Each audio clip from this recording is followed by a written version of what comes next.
Every opponent I've faced has presented a unique challenge. Strength, speed, intelligence. It's never just about who hits harder. It's about control, tactics, preparation.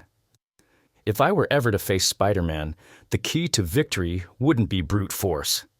It would be in the mind. Peter Parker, alias Spider-Man. Abilities: superhuman strength, agility, reflexes, enhanced durability, a danger sense he calls spider sense, a precognitive ability that allows him to react before an attack lands. Skilled in combat, though largely self-taught. Primarily relies on his webbing for mobility and restraint. But there are weaknesses. First, the spider sense. It's his most dangerous advantage. Unlike traditional reflexes, this ability alerts him to incoming danger almost instantly. A direct attack will fail, no matter how fast or precise. So I won't attack directly. I'll disrupt it. His danger sense is neurological.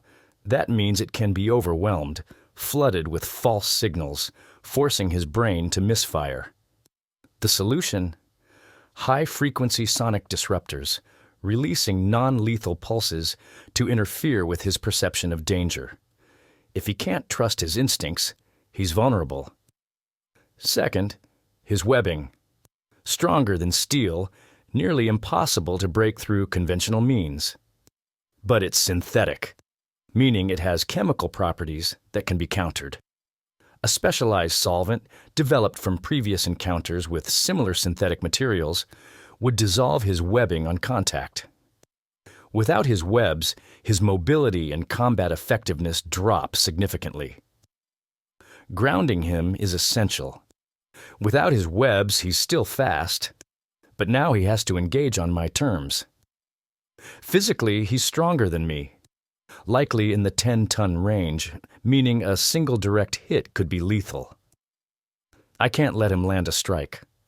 My armor absorbs impact, but against that level of force, it won't hold forever. That's why I won't fight him head-on. His fighting style is acrobatic, unpredictable, but he relies on movement, jumping, flipping, always in motion. That means he has patterns. I would force him into enclosed spaces, limit his ability to maneuver. Inside a controlled environment, an alley, a room with minimal vertical space, his advantages are neutralized. Every opponent has a weakness, and Spider-Man's greatest one isn't physical, it's psychological. He has a hero's guilt. He doesn't just fight for justice. He fights out of obligation. If innocent people are in danger, he will always choose to save them before himself. That's something I can use. A well-placed distraction, a staged hostage scenario, a citywide blackout, or even a fabricated emergency would force him to divide his attention. And in combat, a divided mind is a defeated one. The battle would play out in phases. First, disorientation. Sonic disruptors scramble his spider sense. Second, mobility denial. Solvents neutralize his webbing. Third, containment. Force him into an environment where his agility is a liability. Fourth, psychological warfare. Exploit his instincts to save others, creating hesitation. And when the moment comes, I strike. A combination of pressure point attacks and non-lethal takedown methods. The fight wouldn't be about overpowering him, it would be about control. By the time he realizes what's happening, it will already be over. Defeating Spider-Man isn't about being stronger, it's about being smarter. Tactically, strategically, psychologically.